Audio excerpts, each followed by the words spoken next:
Assalamualaikum warahmatullahi wabarakatuh. Saya Syahabudin. Terima kasih banyak kerana anda berada di channel YouTube saya dan terima kasih banyak jika anda telah tekan butang subscribe. Kalau belum tekan butang berkaitan, tekan butang itu sekarang. Jika ada video-video yang bermanfaat, insya-Allah akan ada di feed YouTube anda. Sahabat-sahabat, saya nak buat satu reaction berkaitan tentang satu diskusi yang dibuat bersempena dengan tajuk isu keturah yang sangat menarik disampaikan oleh ahli sejarah seperti Dr. Sahul Hamid dan juga Dr. Rozami Ramli. Kita tengok satu persatu dan kita berikan ulasan satu persatu. Yang pertama saya ucapkan terima kasihlah kepada pihak Quips yang sudi untuk menjemput saya untuk membentangkan hal yang berkaitan dengan kontroversi yang sangat meluas dan melata di bumi Malaysia hari ini. Tak cukup dengan kes-kes Israel, Yahudi dan pemboikotan MACD bagainya, kita juga dihujani dengan perihal-perihal yang berkaitan dengan sejarah ini. Dan soalan yang ditanyakan oleh saudara moderator tadi berkaitan dengan sejarah. Bagaimana kita nak menanggapi sejarah? Adakah sejarah ni penting ke tak penting ke? Sebab sejarah ni mata pelajaran yang paling bosan lah. Dan saya sendiri pun dulu tidak berminat dengan sejarah. Sehinggalah masuk ke universiti dan mengambil aliran sejarah, barulah saya tahu bahawa betapa pentingnya sejarah ini. Dia membina jati diri kita, identiti diri kita. Dan sejarah juga sebenarnya berkait dengan ilmu hadis. Kaitan dia sangat mendalam dengan ilmu hadis lah. Dalam ilmu hadis misalnya, dia sangat menekankan contohnya rantaian perawi, sanad, matan, hadis dan sebagainya. Sebenarnya ilmu sejarah yang kita sedang belajar itu juga menekankan perkara itu. Tinggal lagi tidak dijelaskan misalnya di dalam buku-buku teks ataupun oleh guru-guru sejarah kita berkaitan dengan bagaimana kita nak menulis sejarah. Jadi apabila sejarah itu tidak ditulis dengan sebenarnya, dengan sebaiknya, maka itulah sebab jadi manipulasi macam ini. Timbulnya cerita-cerita karut daripada para profesor, para ahli akademik yang bukan daripada bidang sejarah sebab dia tidak menguasai falsafah sejarah misalnya. Apabila kita bentang di sini hari ini, kita berdiri, saya dan Prof. Ruzaimi, kami bersedia untuk dipanggil ke mana-mana sahaja. Dan saya juga sudah menawarkan diri sebelum ini dalam surat yang diutuskan oleh Quips, mengatakan bahawa saya sudah bersedia untuk berhadapan dengan Profesor Soleha. Walaupun saya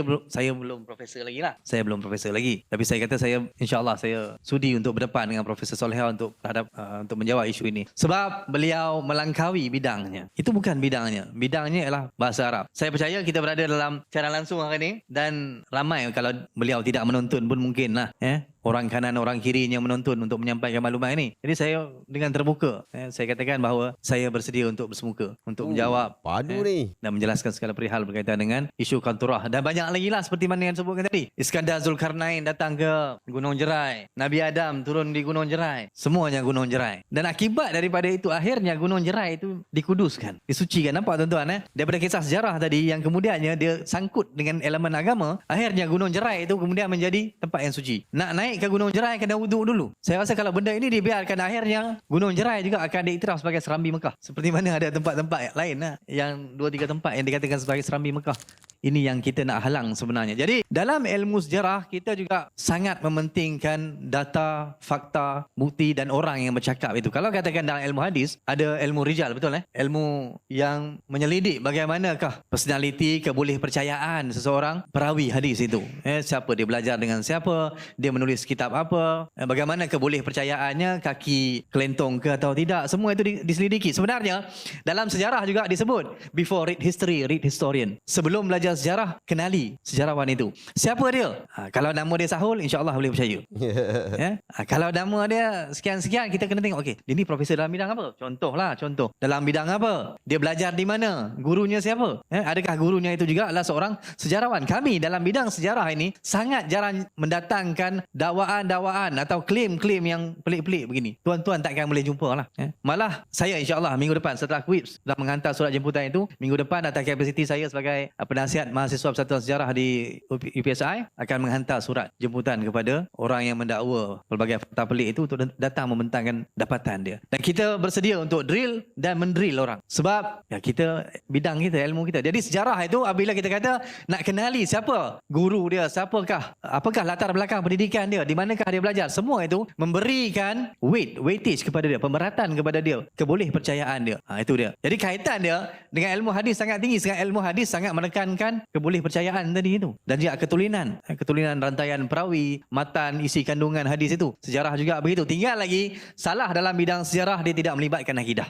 Kalau Profesor Soleha misalnya mengatakan ini, selagi mana tidak menerobos kesempadan akidah, maksudnya kesempadan hadis atau manipulasi ayat Quran, selagi itu saya rasa selamat lah. Belum lagi soal akidah lagi. Cuma dia menyampaikan kepalsuan. Itulah. Kesalahan itu tak ada. Tapi kalau dalam bidang sejarah, salahnya bidang sejarah itu tidaklah menerobos sampai ke menyebabkan rosaknya akidah akidah apa semua. Tapi dalam bidang hadis, apabila sengaja menyebarkan hadis palsu misalnya, tuan-tuan lebih harif lah tentang itu. Itu semua sudah menyebabkan bahawa ada konotasi-konotasi iman, akidah dan sebagainya. Ramai orang duk cakap lah sekarang ni, kami orang sejarah ni banyak quote daripada para orientalis. Jadi yang pertama kita kena kenal sebenarnya, orientalis ini siapa? Adakah semua nama barat yang kita sebut? Bila saya sebut, sekejap lagi saya akan sebut tentang profesor-profesor dari barat. Peter Bellwood, Blast, Fernand Braudel misalnya. Saya akan petik nama-nama orang putih. Tapi adakah saya boleh dicok sebagai pengikut orientalis? Orang yang membentang, untuk makluman tuan-tuan dan perempuan semua, orang yang membentang itu juga memetik sejarah dan juga sarjana barat. Misalnya Noam Chomsky. Kalau tuan-tuan pernah dengar Noam Chomsky, beliau seorang sebenarnya ada keturunan Yahudi. Tetapi dari segi dunia akademik, Chomsky ini diterima pakai sumbernya. Edward Said diterima pakai. Walaupun kita kata kita menyebut nama orang putih, nama-nama orang barat, nama orang yang bukan Islam, tetapi mereka ini dalam dunia akademik terkenal dengan keadilan mereka dalam menulis. Ira Lepidus, John Esposito misalnya.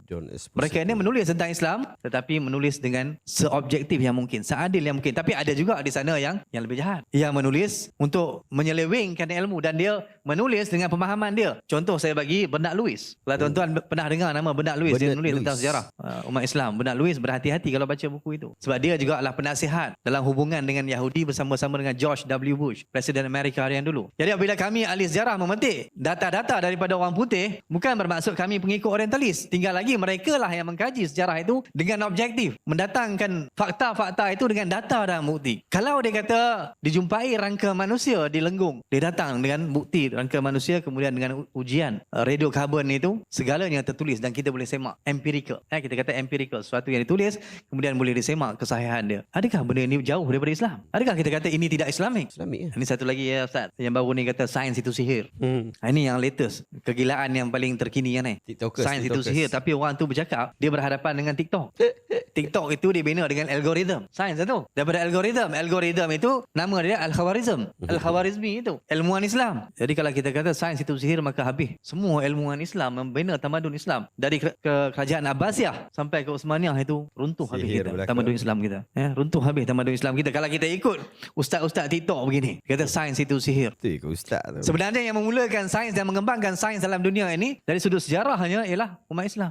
Kata HP, tuan-tuan tahu HP Hewlett Packard yang buat laptop segala tu, bekas CEO dia Khalid Fiorina. Khalid Fiorina dia kata apa? Kalau tidaklah kerana tamadun Islam ini, dia kata kita tidak ada segala teknologi yang ada kita sedang gunakan sekarang ini, dan tidak ada HP. Itu penghargaan yang diberikan. Datang kita pada hari ini setelah ribuan tahun, kita kata sains itu sihir.